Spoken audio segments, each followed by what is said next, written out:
नमस्कार, good evening. मैं हूं विक्रांत गुप्ता। वाकई अगर विराट रन आउट ना होते, 188 रनों पर भारत की 3 विकेटें गिरी थी। विराट कोहली और अजिंक्य रहाणे शानदार बैटिंग कर रहे थे। आखिरी सेशन भी था, लाइटें भी थी, गुलाबी गेंद भी था, लेकिन रन आ रहे थे।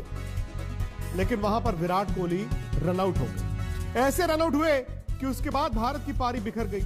हालांकि दिन जब खत्म हुआ है 233 रनों पर 6 विकेटें हैं, लेकिन सवाल यही है कि आज स्टीयरिंग व्हील, इस गाड़ी का स्टीयरिंग व्हील किसके हाथ में? क्या वो भारत के हाथ में है या फिर ऑस्ट्रेलिया के हाथ में? हरभजन सिंह रहेंगे मेरे साथ, लेकिन सबसे पहले देख लेते हैं आज डे 1 की 5 बड़ी बातें। 5 बड़ी बातें यही है। 188 3 था, वो अचानक से 206 पर 6 हो गया। हालांकि उसके बाद साहा और अश्विन ने थोड़ा टिक्कर बल्लेबाजी की है। विराट कोहली टेस्ट शतक से चूक गए, 74 रन बनाकर रन आउट हो गए। रन आउट भी अपनी गलती नहीं, अजिंक्य रहाणे की वो गलती थी, उनका कॉल था, वो आपको दिखाएंगे। और नई गेंद जैसे ही 80 ओवर के बाद दूसरी ड्यू हुई, रहाणे भी आउट हो गए, विहारी भी आउट हो गए। अब भारत कोलैप्स कर गया। शायद 325-30 रन जो दिख रहे थे, अब यहां से 40-50 रन और जोड़कर भारत 270, 280 या फिर 300 तक भी जा सकता है। हरभजन सिंह रहेंगे मेरे साथ, हरभजन सिंह मेरे साथ रहेंगे। लेकिन भजू, ये 188 3 आउट पर ऐसा लग रहा था कि ऑस्ट्रेलिया नीचे लग गया है। ऑस्ट्रेलिया का वो तिकड़म भी काम नहीं आ रहा था और फिर वो रन आउट। इसे कहते हैं ट्रेजेडी। ऐसे भी कोई आउट होता है क्या? रन आउट, वो भी टेस्ट में, वो भी जब खुद 74 के स्कोर पर बल्लेबाजी कर रहा हो।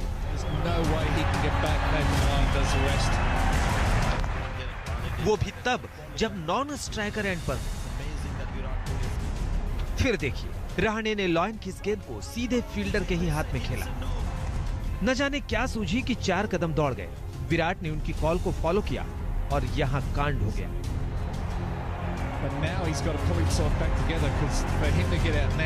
रहाणे अब चाहे जितनी मर्जी माफी मांगे या मुंह बनाए, सच ये है कि विराट के संभावित शतक पर उन्होंने पानी फेर दिया। 74 के मुकाम पर आने में नसीब ने भी उनका साथ दिया था, लेकिन जहां सच में नसीब की जरूरत थी, वहां गच्चा खा गए विराट।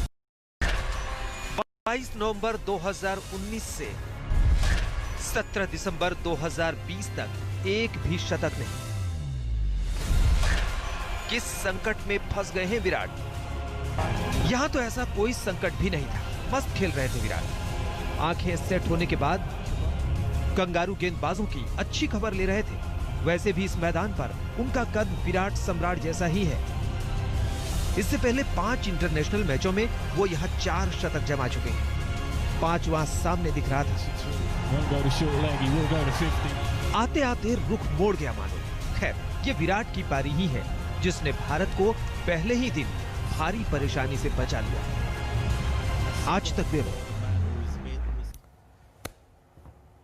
भजू बताइए, 188 3, 206 6, हालांकि 233 6। ये आंकड़े बताते हैं कि भारत के हाथ में स्टीयरिंग व्हील भी था। भारत शायद उस सपने के करीब भी था। पहले ही दिन विराट कोहली का 100 भी हो सकता था। ये गलती किसकी थी लेकिन इस रनआउट में?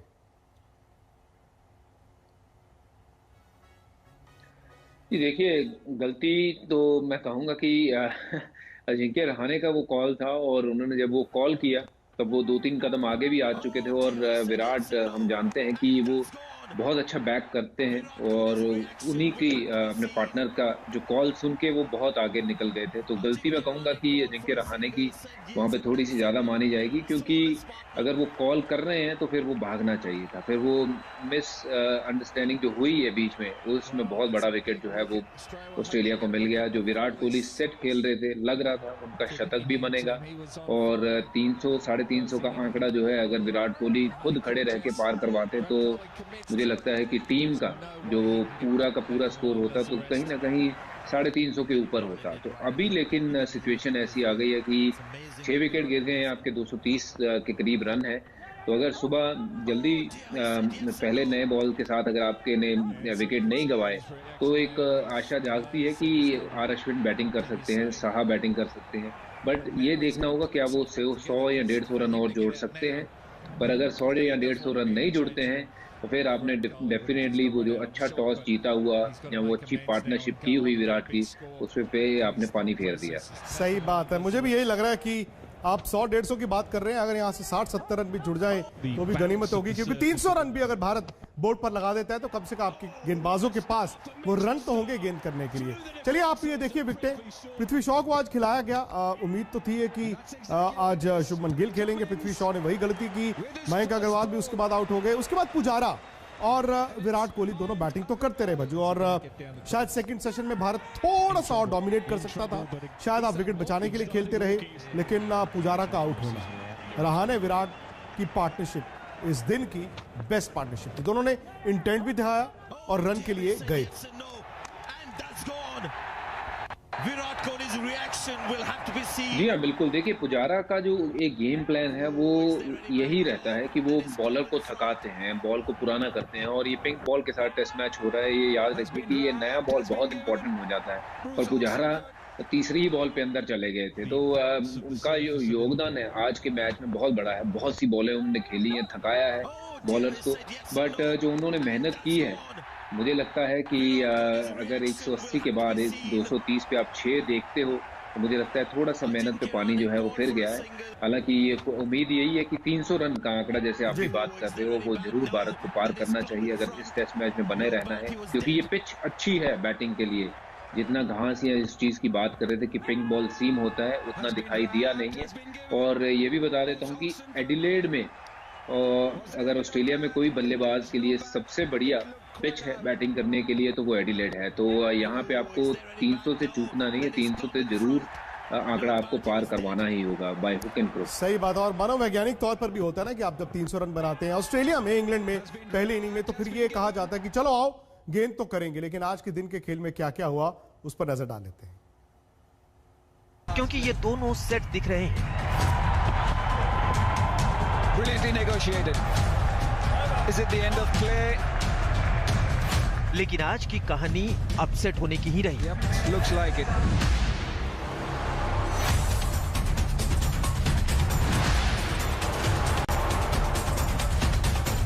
मैच की दूसरी गेंद पृथ्वी शॉ गेंद को स्टंप में खींच लाए, गुलाबी गेंद भारतीय खेमे को लाल कर गई। इस झटके से उबारने के लिए मयंक ने बड़ी मेहनत की। पुजारा तो खैर परिश्रमी और संयमी है ही। अल्ट्रा डिफेंस का आलम यह था कि 18 ओवर तक क्रीज पर रहने के बाद ये जोड़ी 32 रन ही जोड़ सकी थी, और इस मुकाम पर मयंक का मिस जज और गेंद स्टंप बिखेरते हुए मानो भारत के जोश को भी बिखेर गई। यहाँ से पुजारा के साथ विराट की जोड़ी जमी। कमी स्ट्राइक रेट की थी, लेकिन उनके भरोसे ने वो भरोसा दिया जिससे लड़ने का जज्बा और बुलंद हुआ। अफसोस कि पुजारा अपना 50 नहीं बना सके। 160 गेंदों पर 43 रनों की उनकी पारी यूं खत्म। उनकी विदाई के लिए ऑस्ट्रेलिया ने रेफरल लिया था। मजा तब आया जब कप्तान और उपकप्तान साथ साथ बढ़े। स्कोर में रवानगी आई, लेकिन एक नादानी ने कहानी बदल दी। विराट रन आउट हुए और नई गेंद पर फिर लाइन लग गई। 188 पर 3 से 206 के स्कोर पर 6 तक लुढ़क गया भारत। बजो हम बैटिंग की बात कर रहे हैं कि 270, 280, 300, 320 जितने भी बने, गेंदबाजी को लेकर आप क्या देखते हैं? क्योंकि जैसे आपने खुद कहा ये उतना घास नहीं है, उतना गेंद ना सीम किया ना स्विंग किया है। बुमराह, उमेश और मोहम्मद शमी, साथ में अश्विन का भी रोल है, क्योंकि नेथन लायन ने जो बीच वाले सेशन में गेंद किया है उन्होंने विराट कोहली और पुजारा को हिलने नहीं दिया।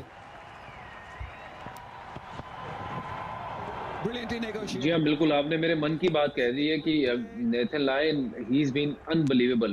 उन ऑस्ट्रेलियन कंडीशंस में उन्होंने जिस लिहाज से बॉलिंग करके दिखाई है ओवर द इयर्स, एक अपने आप में ना उदाहरण सेट कर दी है सबके लिए, अगले आने वाले ऑफ स्पिनर्स के लिए कि कैसे ऑफ स्पिन की जाती है।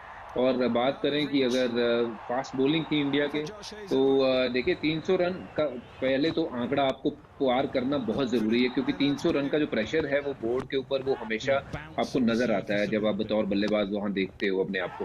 तो मुझे लगता है कि अगर 300 नहीं क्रॉस करते हैं तो बॉलरों को बहुत जो है वो बहुत एक्स्ट्रा मेहनत करनी होगी। मोहम्मद शमी को, जो कि मुझे लगता है इन कंडीशंस में इस विकेट के ऊपर सबसे घातक गेंदबाज साबित हो सकते हैं, क्योंकि उनकी लेंथ जो है वो आगे है।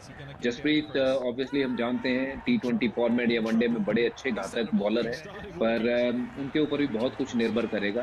पर 300 रन का आंकड़ा विक्रांत भाई, मुझे लगता है कि हर हालत में भारत को पहुंचना होगा, नहीं तो आप मैच में, मुझे लगता है कि अगर एक पार्टनरशिप ऑस्ट्रेलिया की लगती है तो थोड़ा सा आप पीछे होना शुरू हो जाओगे। तो कोशिश ये होनी चाहिए कि कल शुरुआत अच्छी हो, 300 का आंकड़ा क्रॉस करे, और बॉलरों के ऊपर फिर जो रिस्पॉन्सिबिलिटीज है, उमेश यादव हैं, उन्होंने अभी हाल फिलहाल जो पीछे मैच खेला है उसमें अच्छी बॉलिंग की है, तो आई होप कि वो उसी कॉन्फिडेंस को आगे लेके इस मैच में जाएंगे और विकेट चटकाएंगे। मोहम्मद शमी पर ही नजर रहेगी, बुमराह और शमी, क्योंकि ऑस्ट्रेलिया के पास भी दो ऐसे सलामी बल्लेबाज हैं जिन्होंने उस पोजीशन पर जाकर इतने रन नहीं बनाए हैं, तो वो एक खिड़की खुली रहेगी भारत के लिए। अब सवाल यही है, जैसे भज्जू ने कहा 300 से ज्यादा रन, और कल फिर आपको ये भी कोशिश करनी है कि 300 के अंदर लड़ना है। तो क्या एडिलेड टेस्ट में भारत की वापसी हो सकती है?